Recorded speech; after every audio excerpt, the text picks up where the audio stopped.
Tuhan bersamamu.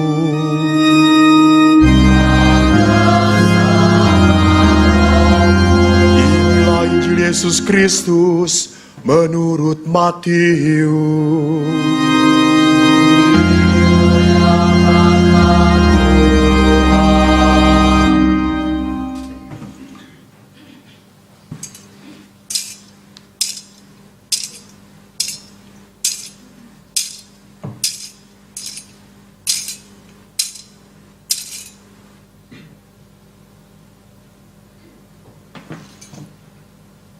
Sesudah Yesus bangkit dari antara orang mati, ke-11 murid berangkat ke Galilea, ke bukit yang telah ditunjukkan Yesus kepada mereka.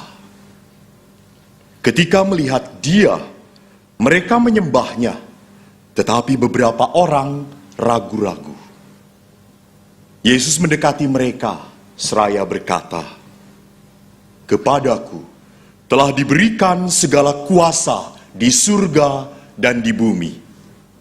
Karena itu, pergilah, jadikanlah semua bangsa muridku. Baptislah mereka dalam nama Bapa dan Anak dan Roh Kudus.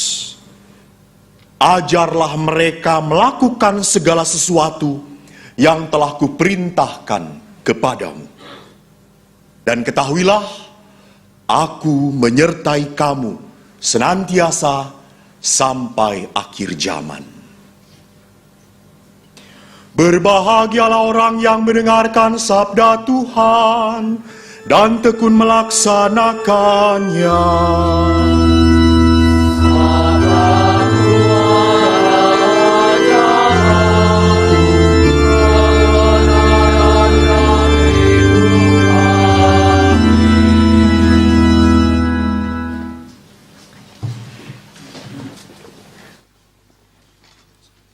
Saudara-saudari yang terkasih, pesan seseorang yang hampir meninggal adalah wasiat yang harus dipegang dan terjadi. Dan pesan Yesus kepada para muridnya adalah pesan Yesus pada kita. Jelas sekali apa perintah Yesus. Di dalam Kisah Para Rasul dikatakan Yesus melarang mereka meninggalkan Yerusalem, menyuruh mereka tinggal di situ menantikan janji Bapa. Apa janji Bapa? Nah ini kalau ngomong di depan orang Katolik ini, antara nggak ngerti dan blow on sama. Apa janji Bapa? Roh Kudus. Roh Kudus. Dan ingat, para rasul menanti di sana bersama siapa? Bunda Maria. Jadi sebelum diangkat ke surga, Yesus memang memberi perintah, jadikan mereka murid-muridmu. Tapi kamu gak akan pernah bisa sendirian. Kamu butuh penolong. Siapa penolong itu kalau bukan Roh Kudus? Maka menarik tadi apa yang disaringkan oleh Bruder. Karya kami bukan semata-mata karya manusia. Kalau menurut hitungan manajemen manusia, nggak cucok. You know nggak cucok? Itu bahasa Jerman. Nggak pas. Tetapi kami memanage ini dengan kuasa Allah. Jadi manusia itu harus hidup bukan semata-mata karena realita. Bukan. Romo takut sekarang semuanya keras, ditindas. Sehingga kami gak ngerti, gak mau berbuat apa-apa. Ini orang yang hanya hidup karena realita. Kalau Anda punya iman, Anda harus berani hidup karena harapan. Jadi kalau orang hanya melihat realita, kita makin khawatir. Makin gak bisa apa-apa. Gak mungkin. Kita tidak tahu bahwa ada tangan Allah yang lebih berkuasa dari otak Anda yang maha kecil itu. Sudah maha kecil kosong lagi. Isinya cuma konsumsi, konsumsi, konsumsi.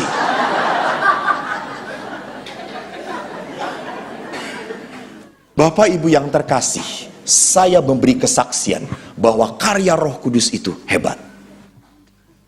Pertama, tadi saya selalu mengatakan, kita kan selalu menjudge. Menjudge itu memvonis. Memvonis, saya adalah anak yang divonis bodoh. Maka bapak saya punya anak 4, 3 anak ayah pintar. Nomor 2, 3, 4. Yang nomor 2 selalu rank 3 besar. Nomor 1 ranking 1. Nomor 4 10 besar. Nomor 1.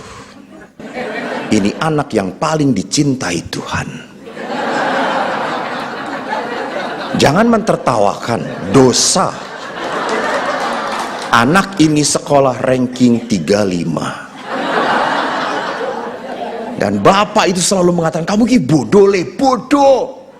Anak bapak sing bodoh siapa? Eko Pak E. Dari kapan? Dulu, sekarang, sampai selama-lamanya, amin Pak E.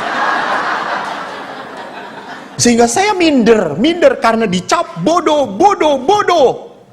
Saya teringat sekali waktu saya kelas 5, saya ulang tahun. Saya sudah bisa naik sepeda, saya datangi ayah. Ayah, belikanlah saya sepeda. Saya sudah bisa naik sepeda ayah. Saya mau ulang tahun, beri hadiah. Ayah berkata, ko, dalam bahasa Jawa. Pokoknya gue mau pakai bahasa Jawa. Ngerti nggak ngerti? Tanya teman. Le, kowe yen isoh matematikamu songo tak kei pit. Pit itu bukan pite, pit. Kamu nilai matematika 9, saya kasih sepeda. Saya dalam hati berkata, tekan modar ya ra iso aku songo.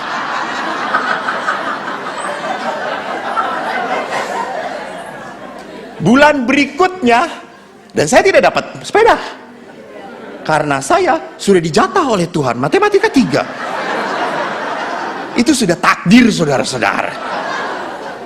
Adik saya datang kepada ayah. Ayah, dia tahu bahwa kakaknya minta sepeda. Adik saya itu nyebelin. Dia berkata, ayah, saya mau ulang tahun, belikan sepeda ayah. Lalu ayah berkata, nak, nilai matematika kamu 9, ayah belikan sepeda. Besoknya 10. Dan ayah belikan sepeda dia. Jengkel. Kecewa. Dan kekecewaan itu terpatri terus sampai hati saya. Saya mengatakan, saya balas. Akhirnya setelah saya jadi pastor, saya balas. Apa yang saya lakukan? Saya nabung. Saya beli sepeda yang terbaik. Saya berikan pada ayah. Ayah, untuk ayah. Nggak perlu nilai 9 sepeda, kasih. Dan adik saya yang diberi hadiah nggak pernah memberi ayah. Yang bodoh.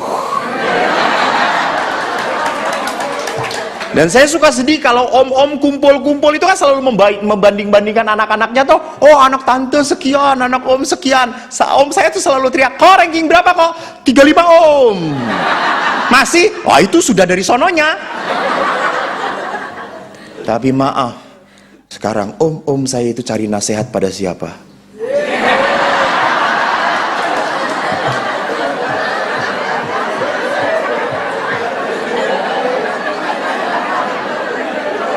Saudara-saudara, apa yang rendah di mata manusia akan dimuliakan Tuhan.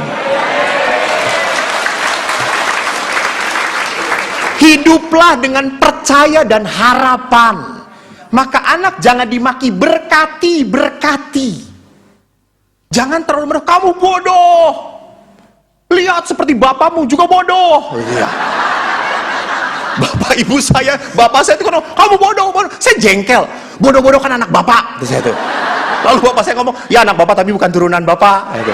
Lalu turunan siapa? Ibu. Lalu mereka bapak berkelahi, bapak bodoh, ibu bodoh, bapak, ibu. Ya udah, ibu bodoh. Karena ibu bodoh, ibu kawin dengan bapak.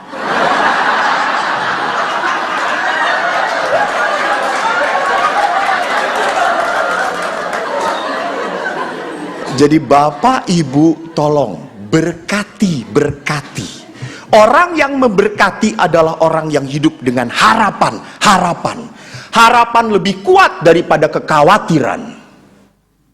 Dan sekali lagi, siapa yang bisa memampukan saya seperti itu? Roh Kudus. Maka bagaimana orang mau bisa bekerja dengan Roh Kudus kalau tidak berkaca pada Bunda Maria? Bunda Maria selalu tangannya terkatup berdoa.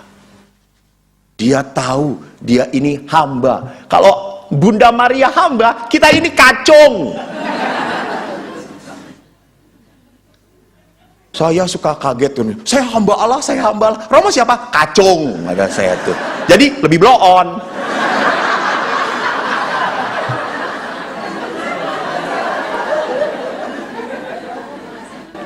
Kesaksian yang kedua, bahwa kalau orang percaya pada Roh Kudus, Roh bekerja. Saya memberi retret di Australia, Melbourne.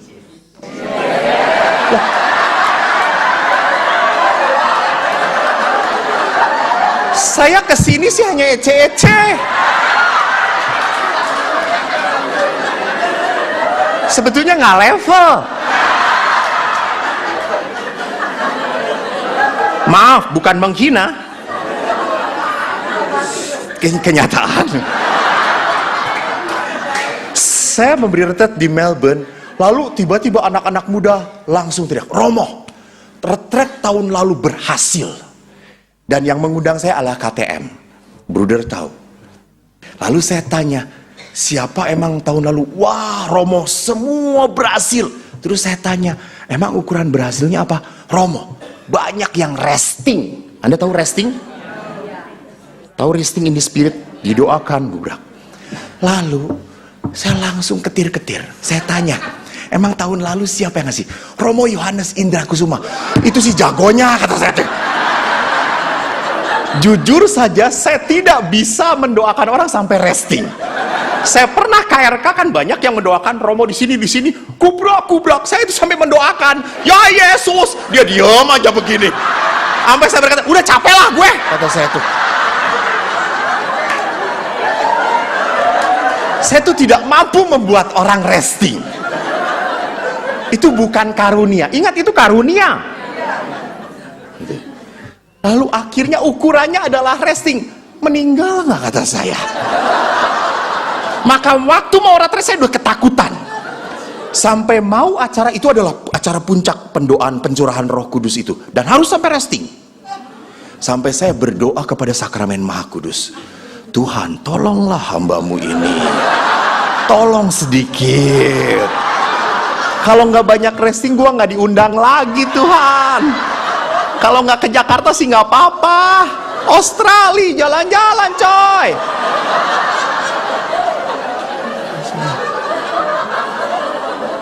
Tuhan, kalau nggak ada yang resting, saya nggak laku. Tuhan tolong gitu. Saya sampai capek doa, Tuhan semoga mereka resting, semoga mereka resting. Lama-lama panitia sudah berkata, Romo sudah mulai pencurahannya sekarang. Terus saya berkata, ntar dulu gitu. Saya belum mantep, kata saya.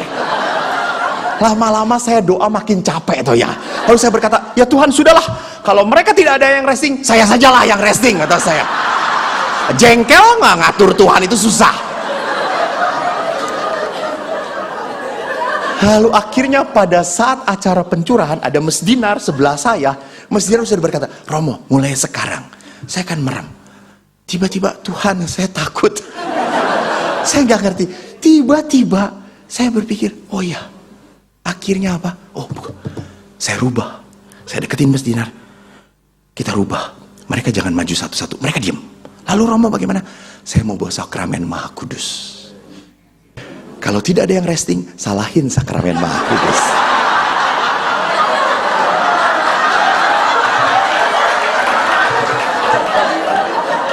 Bruder, jangan dilaporkan ke Roma ya, bruder. Lalu akhirnya, Romo bagaimana? Kamu pegang saya jalan. Nanti biarkan mereka berdoa. Oh, Romo ini gaya baru? Iya, kata saya itu. Ya sudah, saya merem. Karena saya nggak mau ngelihat. Karena kalau melihat kecewa. Masih manusia toh. Saya diam, itu asli 2 jam. Saya sampai capek.